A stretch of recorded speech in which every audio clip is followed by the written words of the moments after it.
Ladies and gentlemen, this amateur bantamweight battle is set for three 3-minute rounds, and it is brought to you by our friends at Frankie's Body Shop.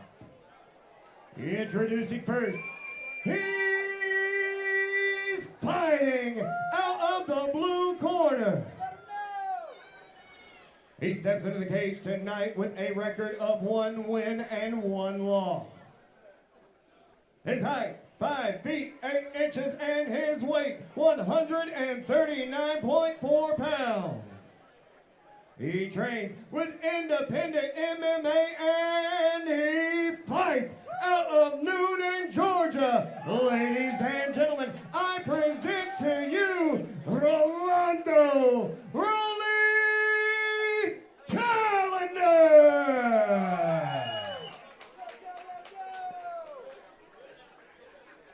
And his opponent, across the cage and fighting out of the red corner. He steps into the cage tonight with an undefeated record of 1 win and 0 losses. His height, 5 feet 10 inches, and his weight, 135.8 pounds. He trains with Nashville MMA, and he fights out of Nashville, Tennessee. Ladies and gentlemen, his name is Tony Legarrea.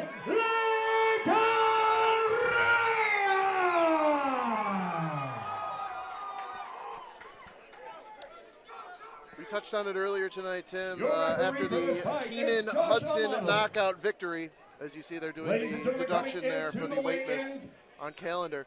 But Tony Legarrea, Keenan Hudson, really this new wave of Nashville MMA fighters. And I know, obviously, there's some pressure after his teammate had success. Flacco is going to be feeling every inch of his will, wanting to get a win just like his teammate. But we'll see what Raleigh's got in store. The pounds, Flacco doesn't look, undersized here. Ooh, nice right hand to open there from Raleigh.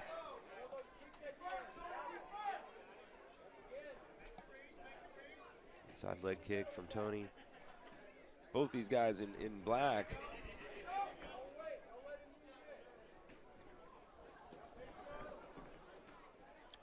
Really nice lead right there from Raleigh Callender.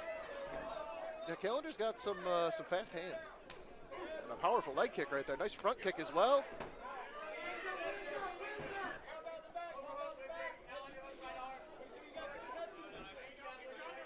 Here is the scramble, both guys angling for position.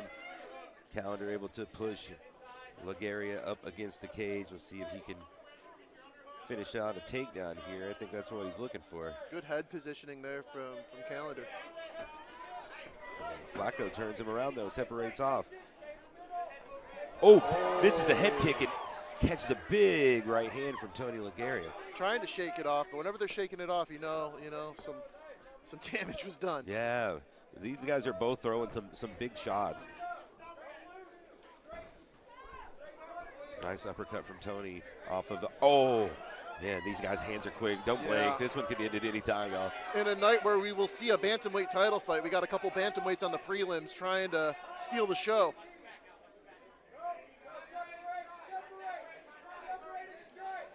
The corner of Callender calling for him to separate off and strike. They like what they're seeing in the striking department here, but it looks like Raleigh's looking for the takedown.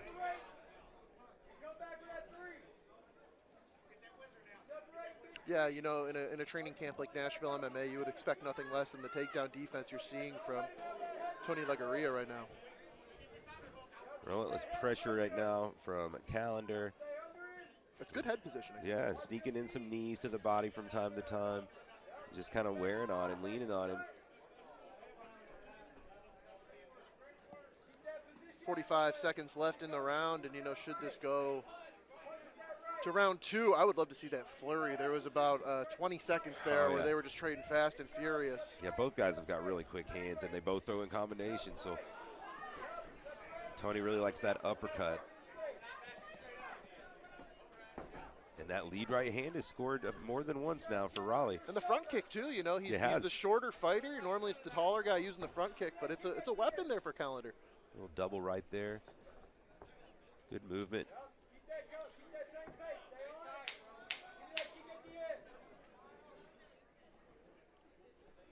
Down to the final few seconds and close round. Yeah, tough one to score. Tough one to score. Yeah, you thought you saw an evenly matched round there in the previous fight. Ended up being a unanimous decision in the end of this one. Flurry, I believe. Oh, yes. You're talking about. Misses a head kick and then kind of catches a glancing blow. Maybe not quite as solid as what it looked like in live. Yeah, that was the knockdown there, scored briefly by Legarrea. Either guy taking the stool. Gotta love bantamweight, man. These guys, the scrambles are insane if we're talking grappling, but in this one, really, the striking has been fast and furious.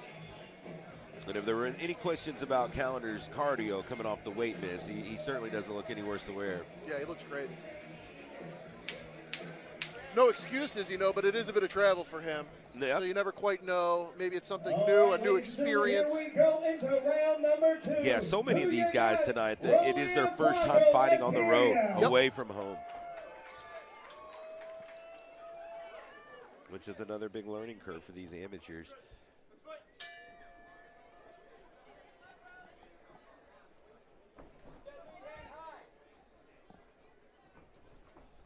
And the striking fast and furious to start here. Neither guy wants to be the one to back up. You can tell. Both guys want to come forward. No, and I mean, with how close the fight is, something as simple as forward aggression really could steal you around. I'm liking what I'm seeing there from Callender. And a fight that's this close, one has to wonder at that point will surely play a factor if it stays this close. Oh, 100%. Because I mean, damage, all things considered. Round 1, Legarrea had a knockdown. Callender opened the fight with a really nice straight punch, and he's had success with the hands. Periodically throughout the fight. He's good at throwing something, slipping his head off the line, following up with something else. He's not static. Yep, and he crashes the pocket, throws what he's there to throw, then ties you up. It's got to be a little bit frustrating for Tony at this point. 1 minute into the second round, we're set for 3 3-minute rounds here from the world-famous Cotton Eye Joe here in Knoxville, Tennessee.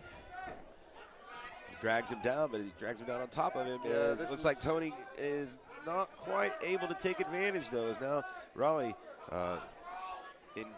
and Tony both struggle their way back up to their feet. Man, that's a true bantamweight scramble right there. You're real 50-50. I think Callender's corner wants to see him separate now and get back to space here. They've called for that a lot. I think they really like him in the striking.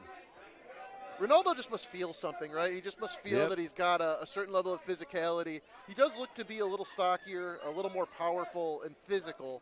So maybe that's kind of playing into his decision there to stay in the clinch.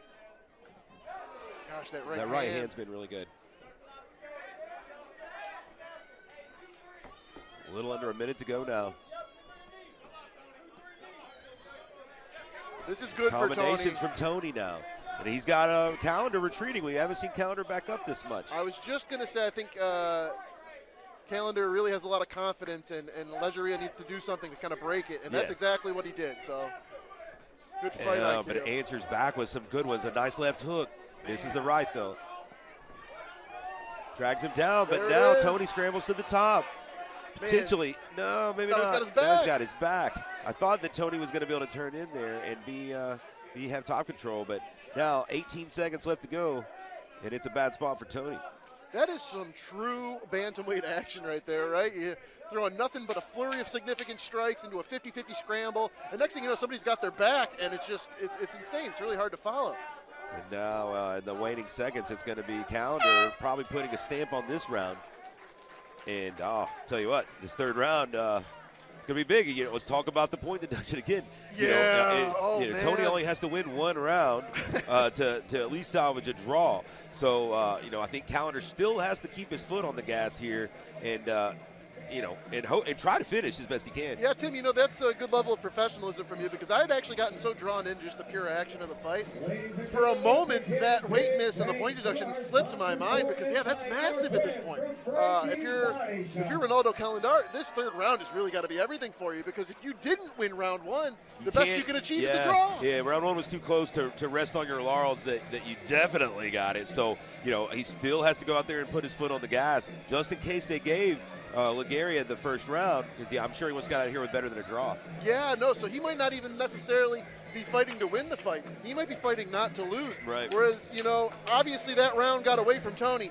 But, man, if Tony can put together a third round right here, there's a very, you know, good chance he gets his hand raised at the end of this one. It's really 3 minutes to decide the fate of these two bantamweight fighters. 1-1, Rolando Callender looking for win number 2.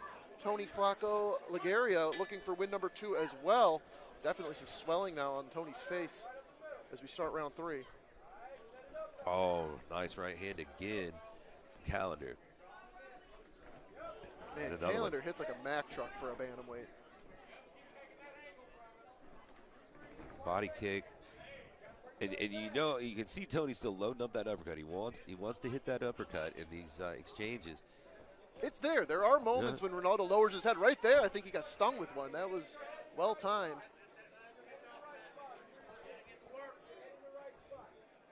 This has been kind of a safety zone here where Callender's able to kind of reset himself and pace the action as he likes. When he gets into this clinch, I feel like it has been an advantage for him throughout the fight, even though it's kind of a neutral position. Yeah, I would agree. There hasn't been too many of these clinch exchange or these moments in the clinch that Tony's not had his back up to the cage. And then when they break, it's almost like Callender is more prepared from the break to implement something, whereas Legarrea just has to kind of scramble to get off the cage and reestablish himself. So kind of effective ring IQ in a literal sense, positioning in the ring here. Oh, gosh. Knees to the body there. And the head movement's really good from Callender, too. It's excellent. High-level stuff. Acknowledges one of those uppercuts slipped through.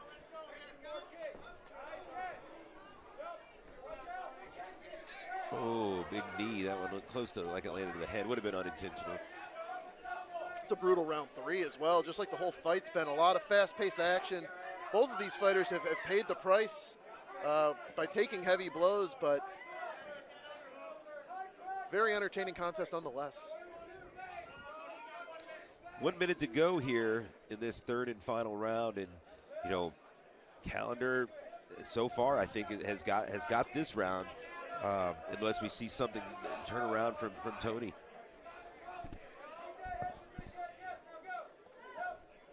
I do think at the amateur level it is best practice to take that point when there is a weight miss. Yeah. But man, we've seen. Oh wow. Hold on just a second. We might not get to the judges' scorecards if one of these lands.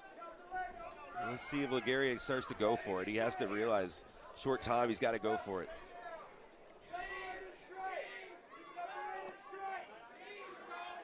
.27 seconds left to go, and Callender's pressure has been solid. He hasn't slowed down. The weight cut is or the weight miss, I should say, has certainly not shown any ill effect. No, and I mean, he looks to be in great shape, right? So I really might have just Legarrea gets the throw now. 11 seconds to go. Yeah, is it too little, too late? I don't know. It's still probably the most dominant moment of the round at the same time. Who knows, man? Close fight. I don't like having to judge this one at all. No, and there's been – Tim, the judges do a great job, but there's been a little bit of chaos in recent times. Yeah, when you talk about the weight point deduction, right? Going back to Nashville Underground, you think about the Kyle Castelline, Dustin Bailey fight. Obviously, that was a much more methodically paced bout than this one, but maybe as evenly contested. And, a lot of respect being shown by both these guys. You know, they both know that they just win a good 3 hard rounds with a talented opponent. As it should be. That was a war. It's going to be some highly anticipated judges' scorecards there. Lance Green will give us the official decision. I'll grab a word with the winner, and then we will be hitting an intermission. Tim, I know we got some fun fights for the fans to watch at intermission. I'm sure you'll preview for that. Yeah, no doubt. For that momentarily. We will be going to break after this post-fight interview here in a moment with whoever the winner ends up being. A couple of fights during the intermission for you guys to enjoy, including some of the folks that we are going to see a little bit later tonight. We're going to see Finn Martin, Josh Mackey from back at Aries Fight Series 16 here in Knoxville. That's definitely going to be a fight that will preview one half of our main event as Finn Martin takes on Colin Robinson in our main event tonight. Unification bout for both the Aries and the Gamma Tennessee State light heavyweight titles. So at the intermission, we'll have a look at Finn Martin, Josh Mackey. And then as we come back from the intermission, big announcement for our December card. So stay tuned, folks, when we come back from the break. Big announcements and big fights. Let's find out who won this one. Let's go down to Lance Green. Ladies and gentlemen, following 3 grueling rounds, this decision has gone to your judges' scorecards. Judges Lisa Doran, Judge Luke Wilson, and Judge Johnny Stewart all see it with the same exact scores of 29-27 for your winner by unanimous decision. Out of the blue corner, Rolando Callender. So all 3 judges must have given all 3 rounds